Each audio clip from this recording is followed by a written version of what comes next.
इस समय पहुंचा हूं, कंबल वितरण का कार्यक्रम है जहां इस समय कड़ाके की ठंड को लेकर काफ़ी गरीब असहाय लोग ठंड का शिकार हो जाते हैं। कई लोगों की मौत भी हो जाती है। ऐसे में देवरिया जनपद के एक समाज सेवी और एक उभरता चेहरा, युवाओं की धड़कन कहे जाने वाले प्रेम कुशवाहा के सौजन्य से उनके महाविद्यालय मां उर्मिला देवी महिला महाविद्यालय पे पहुंचे हुए हैं। आइए जानते हैं यहाँ पे शिक्षा को लेकर इस कंबल वितरण का क्या उसका असर होगा और आने वाले लोग में यहाँ कितना बेटियों के लिए ये शिक्षा में कितना जगह मिलेगी।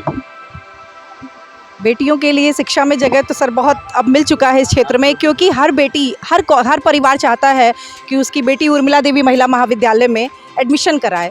सबसे बड़ी बात, दो चीज़ें जो सबसे ज़्यादा ज़रूरी हैं, शिक्षा और सुरक्षा, वो दोनों हमारा महाविद्यालय दे रहा है। सिर्फ मैं नहीं, मेरा प्रबंध तंत्र नहीं, यहाँ का पूरा स्टाफ।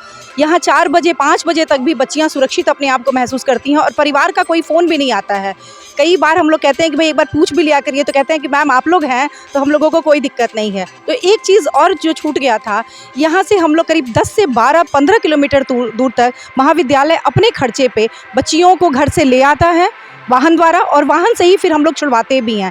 10 से 3 का शेड्यूल है हमारा कॉलेज का, लेकिन उस बीच में बच्चियां अपने आप को सेफ़ महसूस करती हैं। बहुत सारी ऐसी बच्चियां, मैं बताऊं, मुस्लिम बेल्ट है, कई ऐसे गांव हैं जिनको मैंने बहुत नज़दीक से देखा, और उनसे बात करने पे जब हम लोग उनको कहते हैं कि आप हमारे यहाँ एडमिशन कराइए, बच्चियों का क्यों नहीं, तो जो सबसे बड़ा बाधा आया हम लोगों के बीच में वो 2 चीज़ें आई कि बच्चियाँ दूर से आएँ कैसे, साधन नहीं है, रोड नहीं है, सुविधाएं नहीं है, उनके पास साइकिल मुहैया नहीं है। तो साइकिल देने का भी काम हमारे महाविद्यालय ने किया, हम लोगों ने किया, और जो सबसे बड़ा एक कदम आगे हम बढ़े, वो वाहन हम लोगों ने चलवाया, वैन चलवाए, बसेस चलवाए, कि कम से कम जो बच्चियां हैं वो आ सकें हमारे यहाँ। आज मैं आपको बताऊं, बीटीसी डैट में हमारे यहाँ 6,000, 7,000, 8,000 महज एडमिशन पे हमारे यहाँ की बच्चियां पढ़ रही हैं।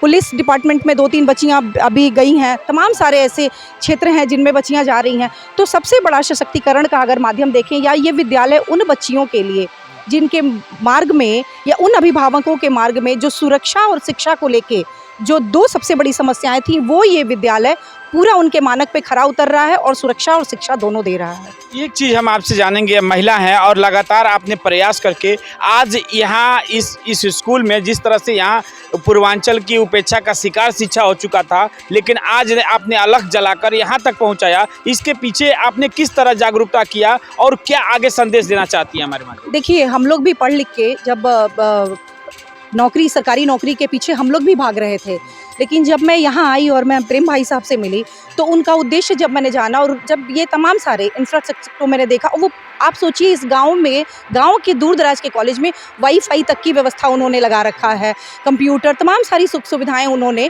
बच्चियों के लिए दिया। तो जब भी हमारी उनसे बात होती थी, उस बीच में वो बस ये कहते थे कि मैम, विपरीत परिस्थितियों के कारण अगर मुझे शिक्षा नहीं मिल पाई या मैं उस तरीके से नहीं आगे बढ़ पाया, तो कम से कम मेरी वजह से बहुत सारी ऐसी बच्चियाँ हैं, अगर वो शिक्षा प्राप्त करें और उसमें आप मेरा सहयोग करें तो बहुत अच्छा होगा।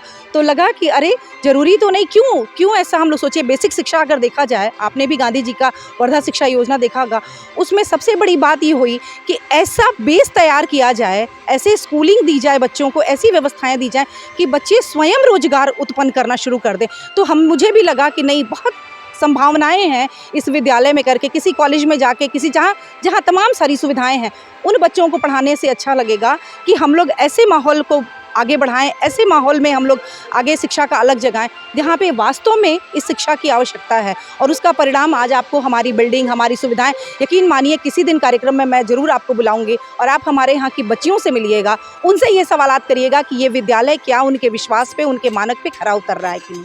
आप हमारे माध्यम से क्या संदेश देंगे आम जनता तक? बस ये कहना चाहूँगी कि कहने की बात नहीं है, अपनी बेटियों को अब आप भी विश्वास करना सीखिए। एक बार मैंने और कहा था मंच से कि बेटियों को सुरक्षित करने के चक्कर में हम लोगों ने बेटों को खुली छूट दे दी, लेकिन संभावनाएं दोनों में हैं। लेकिन यहाँ की बेटियाँ वास्तव में हैं, योग्य हैं, वो कुछ बनना चाहती हैं, और आपके माध्यम से अगर वास्तव में आप मीडिया में लिख सकें, मीडिया में दिखा सकें, तो इस क्षेत्र के लोगों को दिखाइए कि इनकी भी बेटियों में वो संभावनाएं हैं, वो भी विभिन्न प्रकार के डॉक्टर, इंजीनियर, IAS, PCS, तमाम सारी शशि मैम जैसी महिलाएं बन सकती हैं, बशर्ते कि वो अपनी बच्चियों पे विश्वास करके हमारे सुपुर्द बच्चियों को करें कि हम 3 घंटे 4 घंटे एवरी डे उनको टाइम देके पढ़ाएं, लिखाएं और उनके साथ। क्या नाम है? मैं डॉक्टर रजनी त्रिपाठी यहाँ पे प्राचार्य के पद पे हूँ। अभी आप सुने हैं डॉक्टर रजनी त्रिपाठी ने वो चीज़ कहा दिखाया कि आम जन यानी हमारे और आपके परिवार की जो बेटियां हैं, अगर परिवार के लोग बेटों की तरह उसको शिक्षा दें और उनको छूट दें ताकि वो पढ़ के कुछ आगे कर सके, तो निश्चित ही आने वाला कल बदल सकता है। हम अपने समाज को एक नई दिशा और दशा में बदल सकते हैं। हम उम्मीद करते हैं जो भी दर्शक हमारे इस वीडियो को देख रहे होंगे तो अपने घर के बहू बेटियों को इस तरह की शिक्षा के जगत में आगे बढ़ाने का भी काम करेंगे। में सम्मिलित होने का अवसर मुझे मिला और इतने बड़े स्केल पर कंबल का वितरण हुआ है, और ख़ास तौर से इस समय जब पूरे देश में उत्तर भारत में शीतलहर चल रही है, ये संवेदनशीलता होना कि हमारे समाज का एक वर्ग ऐसा भी है जिसके लिए एक कंबल बहुत मायने रखता है। तो मैं बहुत धन्यवाद देता हूँ प्रेम जी को, रजनी जी को, कि इन्होंने इस फंक्शन को ऑर्गेनाइज़ किया और बड़े सुचारू रूप से यहाँ इतनी बड़ी तादाद में लोग आए हुए हैं और बहुत सुचारू रूप से उनको कंबल वितरित किए जाए। ISS में हैं और यहाँ के महिलाएं भी सारे देश में क्या यहाँ योगदान होता है इस क्षेत्र में? जैसा कि मैंने अभी थोड़ी देर पहले कहा, हमारे पूर्वांचल का विकास अगर होना है तो इसमें हमारी महिलाओं को आगे बढ़ के समाज के हर क्षेत्र में हिस्सेदारी लेनी है।